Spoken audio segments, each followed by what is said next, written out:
Djombe Penja TV, votre chaîne locale qui vous ressemble et vous rassemble.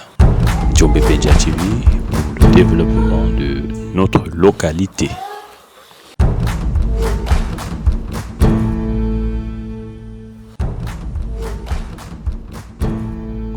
Djombe Penja TV, information. Championnat de vacances paix unité acte 2, c'est dimanche 16 juillet 2024 que le train a quitté la gare pour la grande messe du football dans l'arrondissement de Djombe Penja.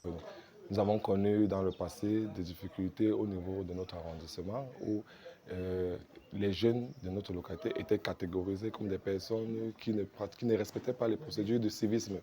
Et nous nous sommes dit, à travers cette messe de football, nous pourrons ramener ces jeunes-là vers une nouvelle une voie constructive, qu'ensemble nous puissions réussir à développer notre petite localité. Si nous avons d'autres capacités, vous savez, Djombe Penja regorge beaucoup d'artistes. Nous avons aussi beaucoup évolué dans le football. C'est pour cette raison que nous avons estimé que non seulement pour cette grande rencontre, il fallait réunir ces deux grandes facettes. À cet effet, le mythique stade municipal de Penja a été le théâtre du lancement de ce championnat, placé sous le patronage du président de la section OJ-RDPC Mungo Centre 2, M. Mendozan, qui accompagnait le secrétaire particulier du ministre des Relations extérieures, le jeune Bela Mbela. Pour cette deuxième édition, le public venu nombreux pour vivre l'ouverture a bénéficié de la présence sur nos terres de deux grandes pointures de renom, l'une du sport, Jean de Makoun, le sergent, qui a d'ailleurs donné le coup d'envoi de ce championnat, et une autre du monde artistique,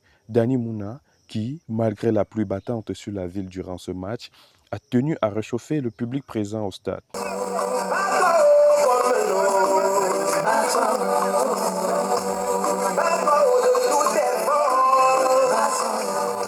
La dénomination paix et unité trouve son fondement dans le contexte socio-sécuritaire en cours actuellement dans notre pays. D'où toute la symbolique de la prestation faite par ce groupe de danse folklorique originaire des régions anglophones. Le coup d'envoi ainsi donné, les deux équipes en confrontation, à savoir les moto-taximens de Penja et Young Star de Djombe, ont livré au public un spectacle digne des grandes compétitions africaines. En dépit du mauvais temps enregistré ce jour, au terme de la première manche, un score de 1-0 en faveur des moto-taximens de Penja a été enregistré. Les consignes de jeu laissées à ces poulains pendant le repos par le sélectionneur de Young Star de Djombe n'ont en rien impacté le sort réservé à cette équipe. La deuxième manche entamée, elle s'est jouée sous une pluie dont l'intensité s'est décuplée, impactant de ce fait sur la performance de jeu des différents acteurs sur le terrain. Ces équipes, en plus de jouer contre leurs adversaires respectifs, ont dû jouer contre Dame Pluie et l'état de l'air de jeu, transformé pour la circonstance en stade pour waterpolo. Toute chose n'ayant contribué qu'à mettre les nerfs des deux acteurs à rude épreuve.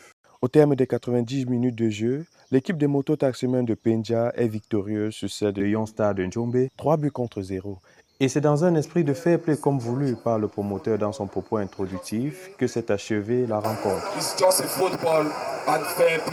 En rappel, ce championnat de football qui s'étalera sur 3 semaines, soit du 7 au 28 juillet 2024, servira également de prétexte pour un réarmement moral de la jeunesse et également la sensibilisation de cette frange sociale à l'inscription sur les listes électorales dont la fermeture se tiendra d'ici le 30 août 2024. Il faut sensibiliser les jeunes. Il faudrait que les jeunes s'intéressent à l'action politique. Parce que nous sommes ces personnes que demain devront construire notre pays. Et si nous restons en bas-fond, nous n'allons jamais développer le pays quand il viendra le moment pour nous de travailler. Donc de ce fait, je dis, à travers déjà cet acte aussi, je sensibilise tous ces jeunes-là à s'inscrire sur les listes électorales pour que leur voix puisse porter et qu'ils puissent défendre leurs opinions afin que nous tous nous soyons entendus et nous maintenons un esprit de développement constructif dans le vivre ensemble. Djombe Penja TV, votre chaîne locale qui vous ressemble et vous rassemble. Djombe Penja TV, pour le développement de notre localité.